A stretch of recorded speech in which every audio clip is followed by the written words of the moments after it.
Hey guys, it's Max, and we're back with Battlecode 2015. You might recall in previous videos that a lot of our units have a white box rendered around them. This indicates that they're low on supply. In fact, they have no supply at all. The effect is that they move and shoot half as fast as they would if they were supplied. Supplies are generated at the HQ at a constant rate, plus an extra amount for every supply depot that your team owns. The idea is for the headquarters to pass supply to other units and for them to pass it among one another to distribute it evenly. Let's call robot info nearby allies, and we'll find the nearby allies. We'll find the one with the lowest amount of supply, and we'll transfer supply to that robot. rc.sense nearby robots around your current location, rc.get location, at a distance, game constants,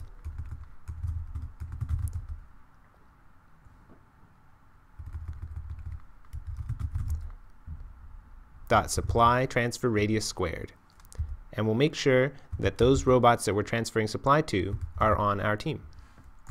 Semicolon. Let's look for the one with the lowest supply. We'll start out by defining a variable with a large number, and then we'll have that number decrease when we find an ally with less supply. In fact, if we start the lowest supply at our robot supply, rc.getSupply level, then we can make sure not to transfer supply to anybody who has more supply than us. After all, that would be just far too altruistic. For robot info I, or RI, whatever, in nearby allies, let's check to see if they have less supply than us. If ri.supply level is less than lowest supply, well then, that's a person to transfer supply to. So then that becomes the lowest supply. And we need to record how much supply we have to transfer. I'll call that transfer amount, and I'll initialize it at 0. The transfer amount should be half the difference. That way both people end up with the same amount. So that's going to be rc.getSupply level minus ri.supply level.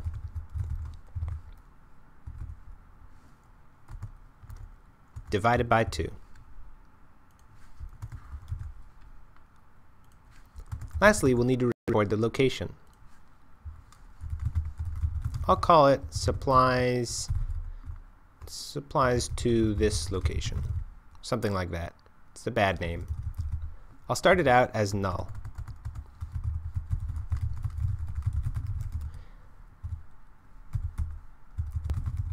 So if this character that we're looking at, this nearby ally, has lower supply than us, then we need to record its location for later transfers.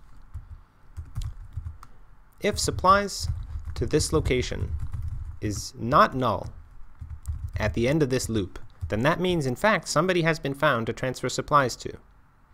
So then we can go ahead and transfer those supplies. rc.transfer supplies. We'll cast to an integer the transfer amount, and then we'll transfer it to supplies to this location.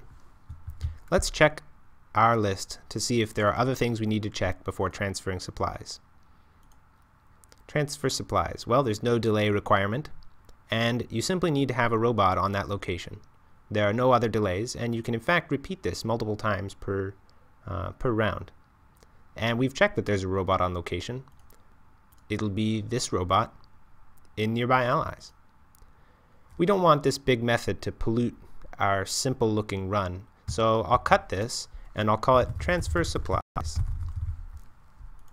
Then we can create the method and put this down here for organizational purposes. It's going to want us to throw game action exception. So we'll do that and push save.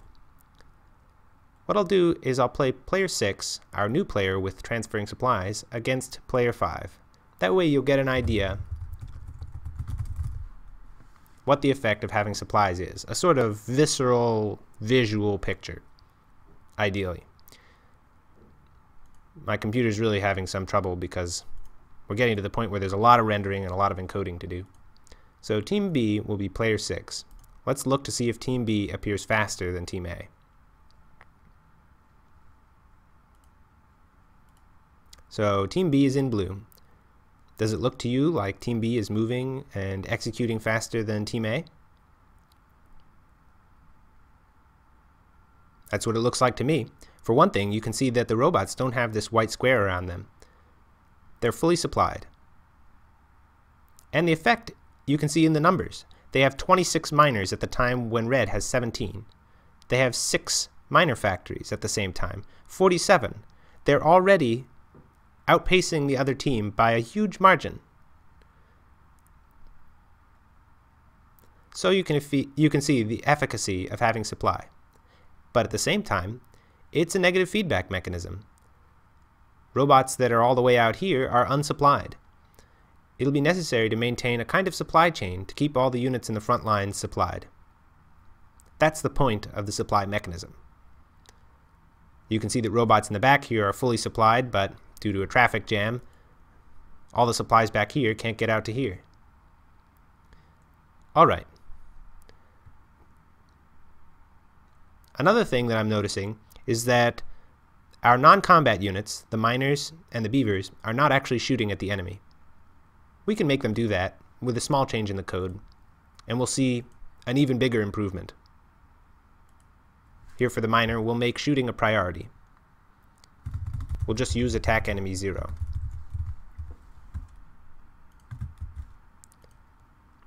For the beaver, we'll make shooting an even higher priority than producing buildings. Then we'll run again. I think this time we'll see player 6 put player 5 on a complete lockdown. I say that because player 6 still won't be able to win because they avoid the enemy towers. I'll skip ahead a little bit. A little bit more, a little bit more. So when these come in contact, we should see our robots start shooting at them. And in fact, they do. Because of our numbers advantage over the enemy, or do we have a numbers advantage? You know, I'm not certain that this number here corresponds to the number that's on the map. In fact, it could be that the number has exceeded 100, and that's why it's plotting as 16. Just from having more than the enemy, and from shooting when he doesn't shoot, you can see that we make a lot of progress. Our player is getting a lot closer to being a real killing machine. In the next videos, we'll try to surround the enemy with military units, moving in a more directed and concerted manner than this kind of random motion, and then we'll try to defeat the enemy.